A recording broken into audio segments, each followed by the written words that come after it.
শুভেচ্ছা। বাংলাদেশ প্রদেশের সংবাদে স্বাগত। শুরুতেই শুনে নিচ্ছি সংবাদ শিরোনাম।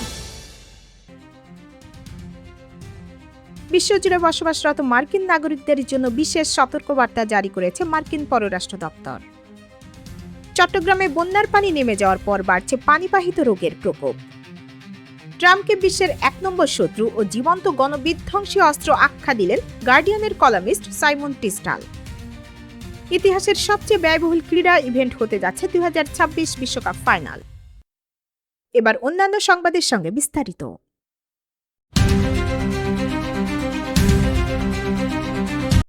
মধ্যপ্রাচ্যে চলমান তীব্র উত্তেজনা ও সম্ভাব্য অনাকাঙ্ক্ষিত পরিস্থিতির আশঙ্কায় বিশ্বজুড়ে বসবাসরত নিজ নাগরিকদের জন্য বিশেষ সতর্কতা জারি করেছে মার্কিন পররাষ্ট্র দপ্তর।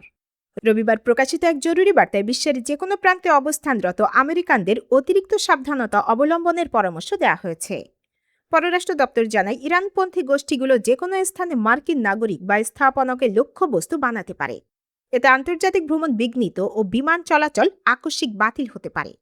উদ্ভূত পরিস্থিতিতে বিদেশে অবস্থানরত নাগরিকদের সংশ্লিষ্ট দেশের মার্কিন দূতাবাসের নিরাপত্তা নির্দেশনা মেনে চলতে বলা হয়েছে। জরুরি আপডেট পেতে নাগরিকদের স্মার্ট ট্রাভেলার এনরোলমেন্ট প্রোগ্রামে নিবন্ধনের অনুরোধ করা হয়েছে। এছাড়া হোয়াটসঅ্যাপ চ্যানেল এবং এক্স হ্যান্ডেলে নিয়মিত চোখ রাখার পাশাপাশি ভ্রমণের আগে অফিসিয়াল ওয়েবসাইট থেকে ভ্রমণ নির্দেশিকা দেখে নেওয়ার পরামর্শ দেওয়া হয়েছে। চট্টগ্রামে বন্যার পানি নেমে যাওয়ার পর পানিবাহিত রোগের প্রকোপ বাড়ছে। জেলার বিভিন্ন এলাকার অন্তত ২০৬ জন ডায়রিয়ায় আক্রান্ত হয়ে নগরের ৩টি হাসপাতাল ও ১৪টি উপজেলা স্বাস্থ্য কমপ্লেক্সে ভর্তি হয়েছেন। এর মধ্যে চট্টগ্রাম মেডিকেল কলেজ হাসপাতালে চিকিৎসাধীন রয়েছেন সর্বোচ্চ ৬৫ জন। উপজেলাগুলোর মধ্যে পটিয়ায় রোগীর সংখ্যা সবচেয়ে বেশি। আক্রান্তদের প্রায় ৩০% শিশু। এদিকে নগরের বাইজিদ বোস্তামি থানার বাবুল কলোনিতে ডায়রিয়ার উপসর্গ নিয়ে আব্দুল মতিন নামে এক বৃদ্ধের মৃত্যু হয়েছে। সিটি কর্পোরেশনের প্রাথমিক তদন্তে ওই এলাকার একটি অপরিষ্কার পানির ট্যাঙ্ক থেকে রোগটি ছড়িয়েছে বলে ধারণা করা হচ্ছে।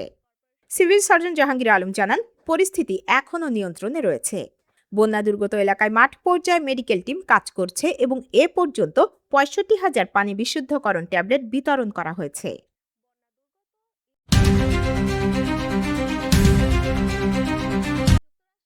যুক্তরাষ্ট্র ও ইরানের মধ্যকার ঐতিহাসিক সমঝোতা স্মারক স্বাক্ষরের মাত্র ১ মাসের মাথায় মধ্যপ্রাচ্যে আবারও পুরোদমে যুদ্ধ ছড়িয়ে পড়ার আশঙ্কা দেখা দিয়েছে। মার্কিন প্রেসিডেন্ট চুক্তিটি আর না মানার ঘোষণা দেওয়ার পর ১৮ জুলাই তেহরানও তাদের সব অঙ্গীকার স্থগিত করেছে। টানা ৭ম দিনের মতো ইরানের বিমানবন্দর, রেল স্টেশন ও সেতুর মতো গুরুত্বপূর্ণ বেসামরিক স্থাপনায় মার্কিন হামলায় অন্তত ৫০ জন নিহত হয়েছেন।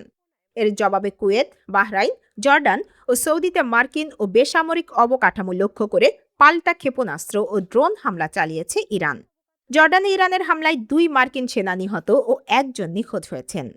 উদ্ভূত পরিস্থিতিতে ইরানের সর্বোচ্চ নেতা মোস্তফা খামেনি মার্কিন প্রেসিডেন্টের স্বাক্ষরকে মূল্যহীন বলে আখ্যা দিয়েছেন। অন্যদিকে তেহরান হুঁশিয়ারি দিয়েছে, হামলা আর ২-৩ দিন চললে তারা সর্বাত্মক অভিযান শুরু করবে। এদিকে গার্ডিয়ানের কলামিস্ট সাইমন টিস্টাল মার্কিন প্রেসিডেন্টকে বিশ্বের ১ নম্বর শত্রু ও জীবন্ত গণবিধ্বংসী অস্ত্র আখ্যা দিয়ে লিখেছেন, ইরান নয়, ট্রাম্পের আত্ম অহংকার ও হঠকারী নেতৃত্বই এই বিপর্যয়কার যুদ্ধের মূল কারণ।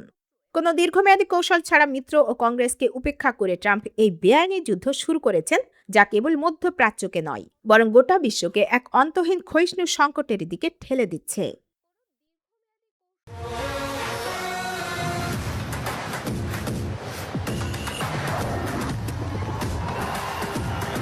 এবার শুনে নিচ্ছি ফিফা বিশ্বকাপের খবর।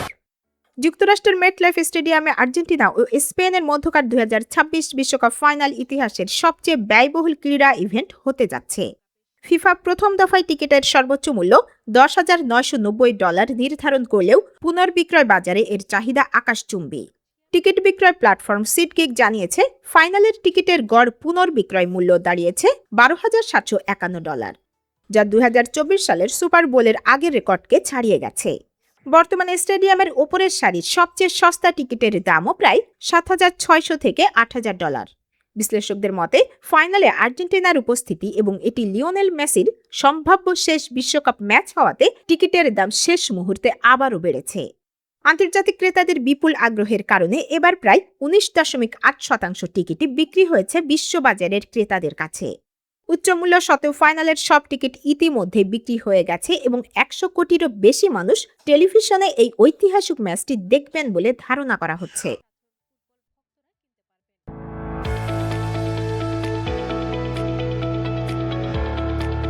এবার শুনে নিচ্ছি বাঙালিয়ানার বাণিজ্য সংবাদ।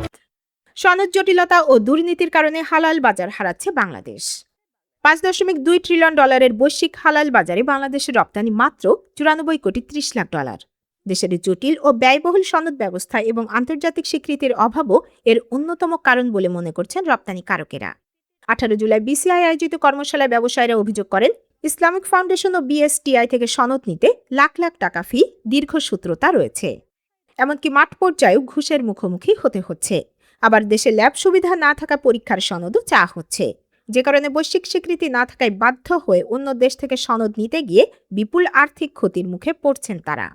বিশেষজ্ঞদের মতে 2040 সালের মধ্যে এই বাজার 9.45 ট্রিলিয়নে পৌঁছাবে। তবে বাংলাদেশে হালাল সনদপ্রাপ্ত প্রতিষ্ঠান মাত্র 300টি। এই বিশাল সম্ভাবনা কাজে লাগাতে এবং আন্তর্জাতিক ব্র্যান্ডিং অক্ষুণ্ণ রাখতে মালয়েশিয়ার আদলে একটি একক জাতীয় হালাল কর্তৃপক্ষ গঠনের জোর দাবি জানিয়েছেন সংশ্লিষ্টরা।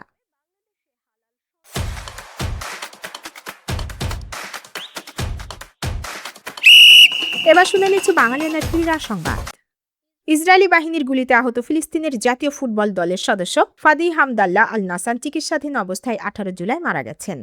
গত 11 জুলাই পশ্চিম তীরের আল মুঘাইর গ্রামে অবৈধ ইসরায়েলি বসতি স্থাপনকারীদের হামলার সময় উরুতে গুলিবিদ্ধ হন ফাদি। ফিলিস্তিন ফুটবল অ্যাসোসিয়েশন জানায়, ফাদির মৃত্যুর মধ্য দিয়ে 2023 সালের 7 অক্টোবরের পর থেকে ইসরায়েলি সহিংসতায় 568 জন ফুটবলার সহ ফিলিস্তিনি ক্রীড়াঙ্গনে নিহতের সংখ্যা দাঁড়িয়েছে 1013 জনে। 1967 সাল থেকে পশ্চিম তীর ইসরায়েলের দখলে রয়েছে, যাকে জাতিসংঘ সহ বিভিন্ন মানবাধিকার সংস্থা বৈষম্যমূলক ব্যবস্থা বা অ্যাপারথাইড হিসেবে অভিহিত করেন। বাঙালিয়ানার প্রদেশের সংবাদ শেষ হলো। ধন্যবাদ।